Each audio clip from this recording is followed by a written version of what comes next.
Beauty is wherever you find it, and he has created fascinating photographs everywhere, from a central Illinois farm to the plains of Africa. His attention to detail and his continuous pursuit of the best shot bring us photos from everywhere to enjoy. On this edition of Art Now, we'll look at the work of photographer Craig Pessman.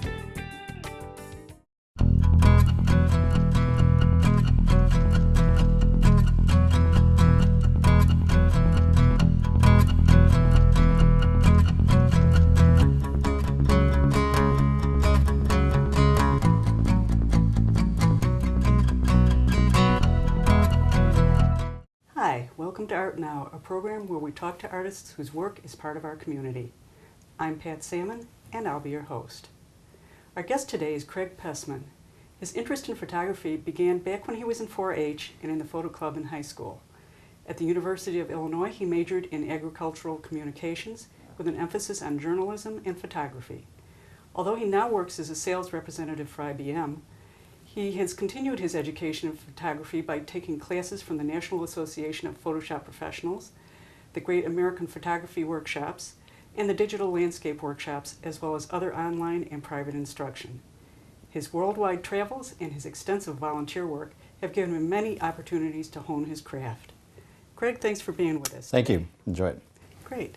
So Craig, why were you first attracted to photography? Well, I guess I've always thought of myself more of as a visual person to begin with, and early on my parents always had a good camera right from the very start, and so I kind of grew up around photos. There was always family photos, there was always kind of the expectation that we were going to have photographs around the house, and so I guess I kind of came by it right away as being used to it, but then when I started in the 4-H program, that's when I kind of started my first 4-H project, and the interest developed from there. Okay. Have you always worked in digital, or did you start out with film? I did actually start out with film. In fact, back in college, managed the journalism darkroom in the journalism department. So I've got the experience in the darkroom with the film, and you know I enjoy that part of it. It was always great to I enjoyed watching the print develop, and there was a certain amount of magic to that. Mm-hmm. But in the same respects, it's kind of true when I bring that image up on the computer as well, or when I watch it come out of the printer.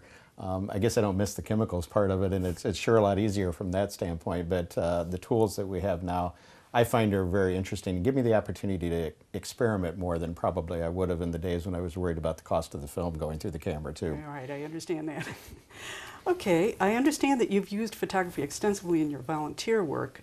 This stemmed from your first job after college, which was as a U of I Extension Advisor for 4-H youth education. Mm-hmm. Want to speak a little bit more about that? Well, I've always been involved in volunteer activities. I suppose my days in the 4-H program probably started that, but when I worked for the 4-H program, it was really managing an organization that was run by volunteers.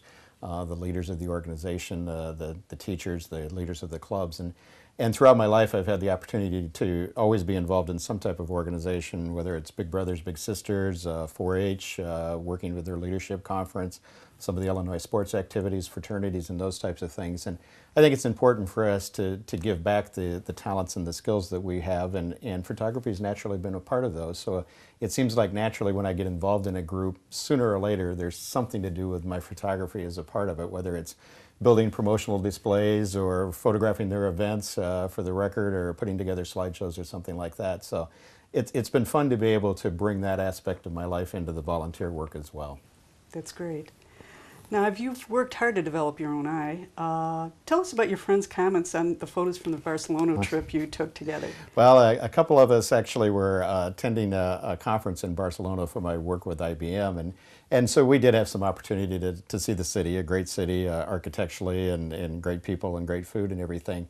And after I shared my photos when I came back home, I shared them with him on a website, and his email back to me was, are you sure we went on the same trip together? You saw things that I certainly didn't. And in a lot of ways, I really kind of appreciated that, because it meant that I was seeing things that I wanted to see, things that maybe not the typical tourist was going to get. It's easy to go to a place like that and grab your tourist shot, and I suppose I have some of those on the computer as well. But I like to look for things that are a little bit different, things that people might not see, and different patterns, different colors, those types of things. So I really have my eye out for those as I'm going around in any place, whether it's international or whether it's someplace here in Champaign-Urbana. Right.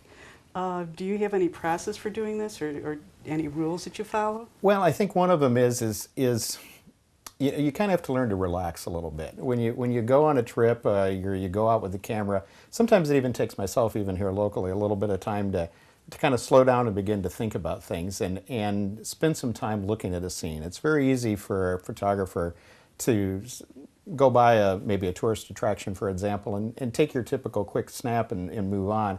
But I think you have to kind of maybe work it a little bit. Look at different angles, look at the way the light's coming from different perspectives.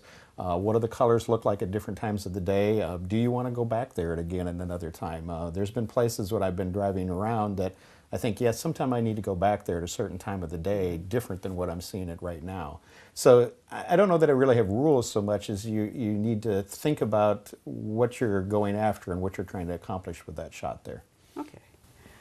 Well, let's take a look at a few of your shots of local landscapes, which give us a different take on familiar places. Yes, it's always interesting in the Champaign area here. People are wondering, well, we don't have the mountains, we don't have the lakes or the rivers or so, but there's still a lot of beauty that we have around here. We have the great skies, we have wonderful falls. Like, for example, this shot here is out near Clinton and just traveling out near one of the state parks there. Mm-hmm. The lighting, I thought, was particularly attractive, the way it was coming through the leaves, and it really gave a good representation of the fall around here. Harvest scenes are a big part of life around this area, and of course I grew up on a farm, and this shot happened to be the last one I took that evening. It really wasn't a very successful evening, but as I was coming back, I began to see that the sun was setting in the right way, and there was potential here for some clouds. And so this one worked out just out on Staley Road near the Anderson Grain facilities. I have to give my neighbor a lot of credit for this shot. She came home from work one day and said, "Craig, you need to go out to the back side of the house and look to the south and see what's happening with the clouds." And I got out of my deck, I took one look and grabbed the cameras and pretty much ran, because I'd never seen a cloud formation quite like this before. And I'm not sure it's something you'd get in too many other parts of the country with our flat land around here, but that was that way for about an hour that day, and it was just amazing to watch those clouds roll in that way. You always got to be prepared. The best camera is the one that you got with you that's handy to use, and I was driving along. This happens to be a little farther away up in Door County, Wisconsin, but saw the three animals standing there, the three cows, and snuck out of the car quietly, got them to look my way, and it was a one-shot opportunity. It didn't last long, but they're kind of like my dancing cows. They're a little bit of the lineup there, and got a lot of good reaction from that shot over time. Yeah, they're funny. Yeah. Out in Mansfield, there's an interesting old gas station here that I've applied a technique here that we refer to as HDR, our high dynamic range photography, where I've actually been taking over and under exposed photos and merging them together on the computer to create kind of a look that gives a lot of interesting depth to it. Yeah, it almost looks like a painting. Yes, it looks a bit more like a painting, and has a lot of depth of scale to it in the way it's set up. And I like that for some of the photos that I work with. Of course, sunsets in this area are always popular, and this shot has gotten a lot of reaction from people over time, and this is a moment of just being at the right place at the right time and waiting it out for the sun to go down. And of course, around here on campus, one of the challenges I think on campus is to find things from a unique perspective. This, I actually climbed up the fire escape of one of the buildings to be able to get this shot, but I liked being able to get there over the tulip trees, being able to get that auditorium there in the background. Yeah, that's a great shot. Okay, you've traveled all over the world. What are some of the places you've been? Well, I've had an opportunity to travel over in Europe, Austria, Italy, Germany, Slovenia, Croatia. In addition to quite a bit of travel within the United States with my work, I do get to travel, and most of the time the camera goes along with me, so I might get the chance for a little extra time out in some of the local scenic spots where I might be going. Right. Well, here's a few of the photos you've taken during your travels. These happen to be, this first set happened to be some from here in the U.S. This is out in West Virginia. Almost got a little wet taking this shot, but needed to climb out of the river. That's part of the fun of that type of thing out in some of our parks and some of the wilderness areas there. The Bridger Mountains out in Montana, outside of Bozeman. It was a fantastic morning. On one side of the road, we had the sun coming up over the Crazy Mountains. On the other side, we had this image of the sun hitting the snow in the Bridger Mountains, and probably one of the most fantastic sunrises I've ever seen in the morning. But we had to be out there early. Photographers typically don't eat breakfast, and we often eat dinner kind of late at night. And then I spent some time last spring out in the Palouse area of Washington State, and it's just south of Spokane. and a beautiful agricultural area.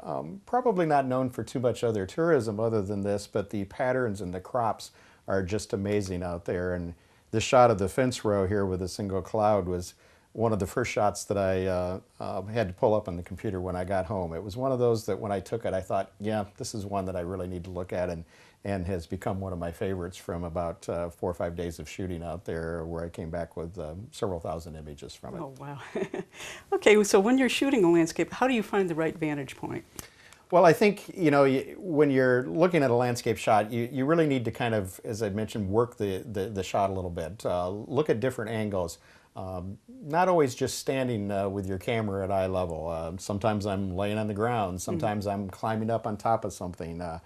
For example, this shot here is actually from the Illinois State Fair, and I'd been judging 4-H photography projects that day and decided to take a walk through the Midway before I left that night, and just got a great sky with a good set of images, and tried to get down a little bit lower to get that perspective of the Ferris wheel. This shot from Eagles, Austria, fortunately was from my hotel room balcony. It was just high enough that I was able to, I walked into the room that night, the sun was going down, and I could see what was going to develop, and set up the camera and the tripod in the balcony, and so I was able to get a little bit higher. So I think you really want to work a lot of different angles, and a lot of photos can be improved a lot by just taking a few steps closer, zooming in with your feet instead of your lens. Okay. How do you catch just the right moment when you're shooting a sunset? Well, photographers talk a lot about something called the golden hour. That's kind of the hour of light that you see at the beginning of the day and at the end of the day. And that's some of the most beautiful light for photography. You get the great colors, you don't get the harsh shadows. Typically, during the daytime, middle of the day is a good time to scout your next location. But find an interesting subject, find some interesting foregrounds and also kind of combine that with the clouds, and then spend some time there. Many times some of my best sunset shots have actually happened when the sun is really technically down and you're getting all the colors in the sky, because you don't have the harshness of the light, then you got the subtle color differences that you see. Right. Okay, some of these next photos are from your trips to Europe. When you travel to another country, how do you decide what to shoot? Do you do some preparation ahead of time? I do. I kind of center on a couple of things. I do some of the typical things that a tourist might want to do, and looking at some of the guidebooks or the websites of the things that you want to see around. But also I do go out and on the web and take a look at other photography that's been done. Not that I want to copy that photography, but I want to get some idea of some of the type of architecture, the landscapes that are out there, so I can begin to think about things that I want to do there. So a little research is always good, and I think it's always good to look at other photographers' work and find out what the style is that you like, or things that you might not want to do when you're there. These columns, for example, that happened to be an old Roman church that has since turned into a Catholic cathedral in the city of Assisi. And I just really loved the detail of that, the colors that were there, and a shot like that, I think, is something that when you get it enlarged, you really have an appreciation for it. And that's one of the things, I guess, that still attracts me to the photography, the ability to enlarge something, put it on the wall, and be able to see it in a way that's bigger than the 4x6 print that a lot of us are used to looking at. Yeah, they had a lot of texture too. A lot of texture to it, and that's something I'm usually attracted to, like this photo from the harbor in Spain in Barcelona. I really liked that window, the old texture of the wall and the subtle colors that we could bring out with it, and it was a government building down in the harbor, fairly nondescript, but when you took a certain piece of it, you really saw a different perspective of it. Oh, I love this one. I do too. This is one of my favorite photos. It's from Barcelona, and the Sagrada Familia, the basilica there, that is famous for its unique architecture. And there's millions of people that see that every year, I'm sure. And my challenge there was to try to find something that was a little different. And I was walking through the inside. The stained glass is just magnificent in the cathedral, and it just was playing on those organ pipes just right, and I was really be able to pick out a shot there that I really like and have enjoyed it. Yeah, that's gorgeous. Okay, these next photos we're going to look at are from South Africa. Tell us more about your trip to South Africa. Well, I had a unique opportunity 2 summers ago to go to South Africa with the IBM Corporate Service Corps. We were basically a group of business volunteers, much like the Peace Corps, you might say. We went down there to help organizations in South Africa with some of the expertise that we bring from IBM. It's a program that they run worldwide. And there was 14 of us from 9 different countries that went down. We'd never met each other before we got there, but very quickly formed a bond. And I worked for the Pumalanga Tourism and Park Agency, looking at ways that we could bring additional tourists into the area. Everybody thinks about Africa, they think about safaris right away, but there's also just some gorgeous scenery that's there, and we were really looking at ways to how to bring sustainable jobs there, jobs that will last for people by tourists coming in. It was a tremendous experience to be a volunteer and visit another country like that. And so a few shots that we have there, the people I think were, you know, one of my favorite parts of it. While we were there, us volunteers did some volunteering at a local school, so we got a chance to visit with some of the kids. And this young man was actually dressed up for a dance performance for us that actually told the story of an African hunt out on a safari. And it was a great little guy, and we had a good time with him. And the schools, of course, were a lot different. South Africa has challenges, but you know, it's a country that's coming up in the world, and we were really glad to be a part of that and be able to help the people there. And the scenery is just magnificent. This is an area called the Rondavels, which is named after the huts, the thatch roofed huts that you see in the area. And there's actually a canyon there that almost rivals the Grand Canyon in size, Really? but very few people know about it. Yeah. And so that was kind of one of our missions there, to help the world find out a little bit more about South Africa. Okay. Another one of your favorite subjects is plant life, and we're going to look at a few examples of that. Well, growing up in a farm, I guess I have a little bit of a green thumb, and that transfers into my interest in photography, and flowers have always been a part of that. I really appreciate the detail that you get from them, the intense colors that are a part of it. I like getting in close and seeing a plant in a different way than what we typically do if we pick a bouquet and put them on our table. The detail that you see when you move in close and do the macro type work is really amazing. This photo really like here that I one. really like too. It's Yeah. something very simply done, done in my garage actually on a sunny day with the nice big light source coming in from my garage door with a piece of very inexpensive black felt in the back and a nice daisy from one of our flower shops nearby. So very simply done, but a lot of impact, and looking at it in a little different way than maybe you might first look at a flower like that. Absolutely. Okay, now the next photos we're going to look at are more abstract, and they were shot in both urban and in natural settings. Abstract work is something I've done more of probably in the last couple of years, and I think as I've you know, embraced the digital side of photography more over the last several years, that's really given me the opportunity to experiment more with the abstract work. I find sometimes it's some adjustments that I do on the computer, but I'm starting with an image that's a little bit different. This first image was actually the Disney Pavilion out in Los Angeles, and very different type of perspective on it. Kind of gives me almost a medieval feel of a castle maybe in kind of the storm clouds coming in. And yes, there's been some work done in Photoshop on this to change it a little bit from the original image that I captured, but I was going for a certain feel and a certain Right. look there to it. Right, yeah, it actually almost seems part of the sky. Yes, it does. It just that those leading lines up into the sky. Right. This image here is from up in the Chicago area. I like playing with the reflections that I see in the cities in our urban settings often. And this was strolling out early in the morning in downtown Chicago and some of the reflections in the glass buildings of other buildings there. And I enjoy the aspect of having people wonder what these are a little bit and where they come from. For example, this shot here is just the rocks on the beach out in San Diego. I like the patterns as I'm walking through, so I was just standing there. Probably most of the other tourists were wondering what I was shooting down, straight down into the rocks. What's he looking at? But what really is going on down there? Is there an animal or a fish or something there? But it was the pattern in the rocks that I liked. And again, a shot that when you enlarge it, you see things in it and look at it in a different way than you might otherwise. And so I enjoyed that. This, I have great That's fun with very this shot. interesting. Yeah, it's a shot that actually come from the side of an old rusted truck in a junkyard in Bozeman, Montana. We were out scouting out this old junkyard, all kinds of interesting vehicles out there rusting away, some of them kind of classic cars that are there for parts. And I saw this image, and I kind of like the liquid feel to it. It gives you the feeling of flowing through the image there and the intensity of the colors and so on. Right, I almost thought that was water. Yeah, most people do. It's Yeah. always fun to talk to people about what they think that photo is and where it come from. And most people are surprised. I kind of refer to that one as a nature's patina, I guess, in a way. Okay.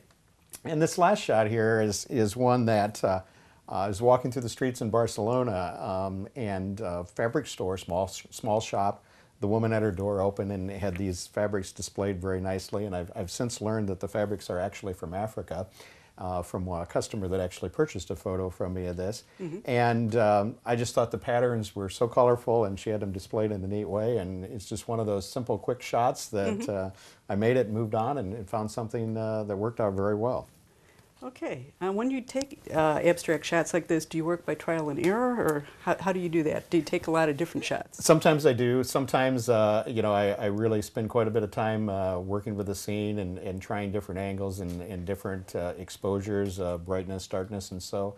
And sometimes, like a few of those, the rusting side of the truck, that was pretty much a one-shot image. I grabbed it, was looking at a lot of things. But I think the part I enjoy about them, I think, is really working to help you learn to look at a subject and kind of analyze that and think about it, get closer to it, find a different angle to it, and kind of have that in the back of my mind of what will people think this is, and I really enjoy that part of it, and so lots of times, yes, it's not unusual to come back with 100 images of something. The beauty of it is I have that opportunity to do with digital. But then doing that, important editing step and going through and really finding the image that kind of speaks to you and hopefully to somebody else that is going to be looking at that as well. That's great. Okay, your most recent work has been shots taken at sporting events, which started as part of your volunteer work. We're going to look at a couple examples here. But this came out of my experience with volunteering with the volleyball program. Actually, a good friend of mine had been my next door neighbor that was former head coach for the team and got involved with the team. And like I mentioned, it isn't long, and usually my camera's there along with me. And so started photographing the events, and that's got me into sports photography more. So this year I had the opportunity to follow the volleyball team to the Final Four, and a couple of shots that we have here are taken during the NCAA tournament. And I think one of the things I really try to look at is I bring some of my other skills in photography, my background there, is kind of the emotion of the game. Trying to capture that particular moment, that peak of action, some of the intensity that goes into it. It's a very different experience for me. The mountain's not going to move. The play is going to move very quickly. And so I have to shoot at a very different pace, which is, I think, good practice for me. It causes me to think about a scene quickly, evaluate it, decide, is this the right moment, the right time? Is something going to develop here that's worth watching? Because sometimes you have to kind of learn to anticipate that a little bit differently.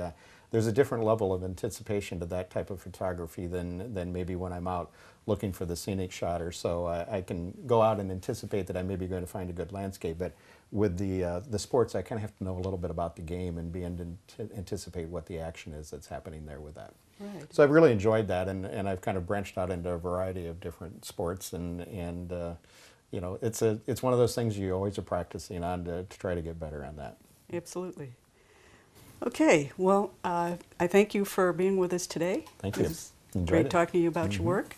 And I want to thank you for watching Art Now. Our guest has been Craig Pessman, and you can see his work locally at Eclectic in downtown Urbana, which used to be Shared Space, or on his website at www.cpessman.com. We hope that you've enjoyed today's show, and we also hope it will inspire you to explore the local art scene and to make your own art now.